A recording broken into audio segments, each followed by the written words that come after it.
Yes? No? Yes. Okay. All right. What am I working on today? Well, car's mostly back together.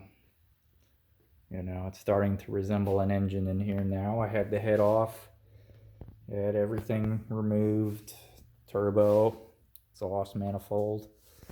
Everything was out of the car. I pretty much redid everything. Cleaned up everything. Completely redid the fuel system. So I installed a radium surge tank. So I put my Walbro 450 in here, and then I put a stock fuel pump back in the stock fuel tank. So this kind of acts like a fuel buffer, for when I'm doing hard cornering. The fuel pump, when it was in the stock tank, it used to starve for fuel because it would suck in air when I'm making a hard right turn when the fuel tank was kind of low. This solves that problem. It's not susceptible to fuel sloshing around. It always gives the fuel rail fuel, no matter how low the fuel is, or if you're making hard turns, fixes that little problem. The other thing I did was I installed brand new Ptfe lines. The only lines that are not Ptfe are the ones coming from the stock fuel tank, but these aren't pressurized or anything. But these are Gates hoses that are rated for E85. They have low permeation, so you don't have that alcohol seeping through the hose and smelling E85 all the time. So these aren't as susceptible to that as the other types of hose. But anyway, so the Ptfe lines, these are coming, this is coming out of the Walbro. It's feeding that to the new Aeromotive 10 micron fuel filter I got here that's E85 compatible. Then that goes to the fuel rail. Okay, so there's a little fitting here. It comes into the fuel rail. See that? It's got about a 30-degree bend to the hose end because otherwise the intake manifold got in the way. So I bought a 30-degree bend for that.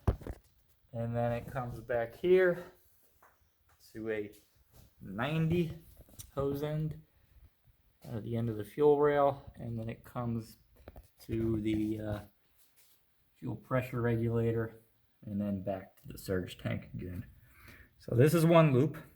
So, out the fuel rail, back from the fuel rail, and then these two go to the fuel tank, or the feed from the fuel tank, and then the return to the stock fuel tank.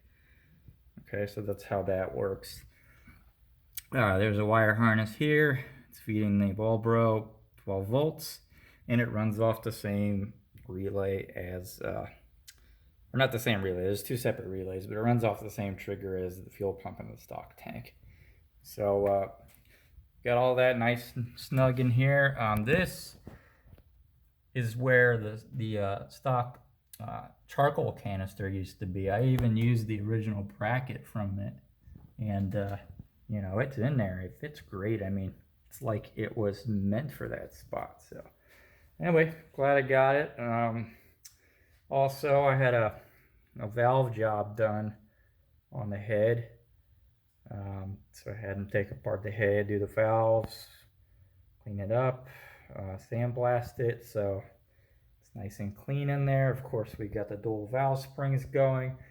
A little bit of porting on the exhaust side this time. I didn't go too crazy. I removed some of the crazy casting in the bowls on where the valves are. So what I really went crazy porting was the turbo turbine housing here. So this is a whole set HE351CW turbo, and the turbine housing inlet is much smaller than the T3 flange. Actually, the exhaust coming out of the header was kind of hitting a wall when it went into the turbo.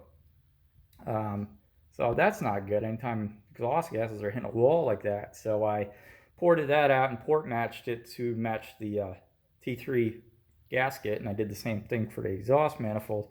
Also, fucking jack, it hurt. Or was I? Yes. So I found out that this flange right here for the header doesn't perfectly line up with the exhaust port on the head. So the guy that fabricated this didn't do as good of a job as I thought. It was kind of skewed, like there was like a 1/4 inch skewed this way on both of these ports. So once again, the exhaust gases were hitting a wall. So I had to use a die grinder on that and get that fixed. So I was able to correct that, and it's nice and smooth now, and it matches up perfectly with the exhaust port. Put it all back together.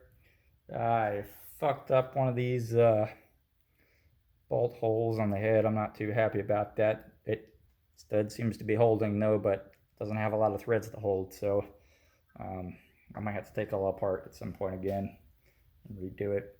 But anyway, everything's back together for the most part. I just gotta put the valve cover back on, and the shiny new fuel injectors. Well, they're not new, but yeah, they're cleaned up. Anyway, we'll see what it does with all the work we did. Maybe it'll make more power. I don't know. Maybe it won't, but it's in a lot better shape than it was. Later, guys.